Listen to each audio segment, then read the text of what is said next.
You know what's wild? And nobody ever tells you that love, real love, comes with its quiet seasons.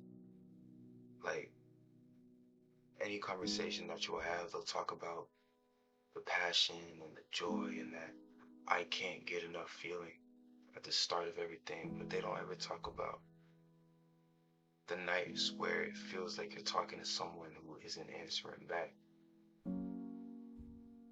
When I had first said yes to God, I felt like I was stepping into sunlight after being in a lifetime in the dark. And I just couldn't get enough of him. Like every song started to hit different, like it was made for me.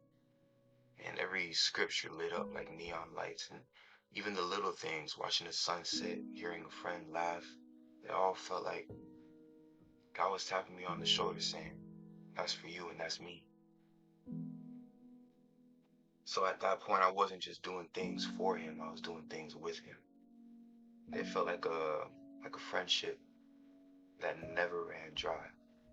Like we were in a constant conversation of my thoughts, his whispers, my prayers, and his responses. But then one day it just wasn't like that no more. All of a sudden, things weren't so sudden. And it's like God didn't send me a memo saying, hey, I'm gonna go silent for a bit. More so, like everything was slower. Everything felt a little bit quieter. Like standing in the room where music fades little by little until you don't even realize that it stopped. So when I felt this, I prayed in silence and I read the word and I get nothing. And I'd serve and I'd sing and I'd worship and I'd show up and I felt like I never got anything. And at first I thought maybe I was just distracted. So I cut people out of my life. I deleted social media. I deleted Spotify, you know, any possible distractions. I fasted. But after a little while, everything started to feel a little bit more personal. Like maybe I had done something wrong. Or like maybe God just wasn't there anymore. And you know what? You know what happens when you start to think like that? It's obvious. The doubts start to creep in. Like they don't keep the door open anymore and they start sliding through the cracks. Maybe you made him up. Maybe you were just caught in a phase. If he was really here, why wouldn't you feel him? And I mean, I'll be honest with you, I started to believe him. I started thinking, why am I still doing this if he's not gonna show up for me? Because loving something that feels so far away, it's exhausting, and I'm not trying to live like that. So it just felt easier to walk away. But the thing about history is that it doesn't disappear just because you're doubting the present. Like I could try to talk myself out of faith, but I couldn't erase what I'd already seen him do. I couldn't forget the nights that he pulled me out of my own mind when it felt like I couldn't breathe. I couldn't forget all of the coincidences that lined up too perfectly to be random. I couldn't forget the way that he made himself known in ways that didn't make sense until they did. So,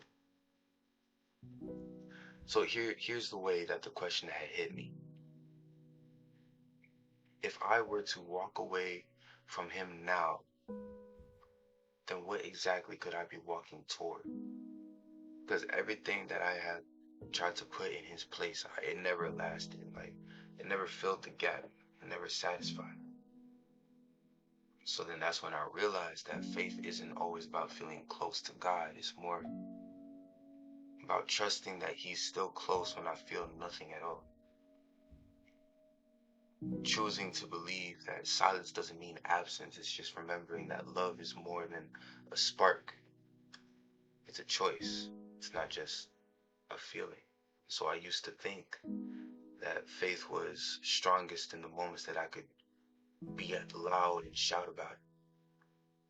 But after going through those trials and tribulations and those hard times, I realized that it's strongest in the moments where I can barely whisper it, but still do. And so I learned something about those quiet seasons.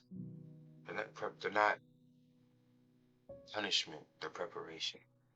Because if you can love God when he feels silent, then you'll be unshakable when he starts speaking again. So yeah, I had seasons where I wanted to quit, where I thought like, God, like you're not here, so what's the point? But every single time I've asked that question and I've had that thought, the silence will break eventually. And when it does, I see it. I see that he was there the whole time, working where I couldn't see, shaping me in ways that I didn't understand. So the reason for me making this video is, if you're there right now, keep going.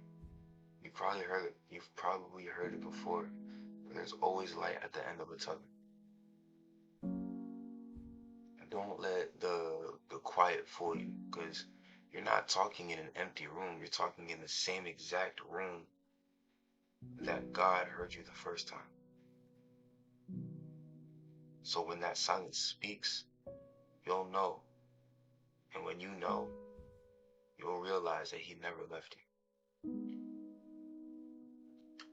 But that's all I got to say.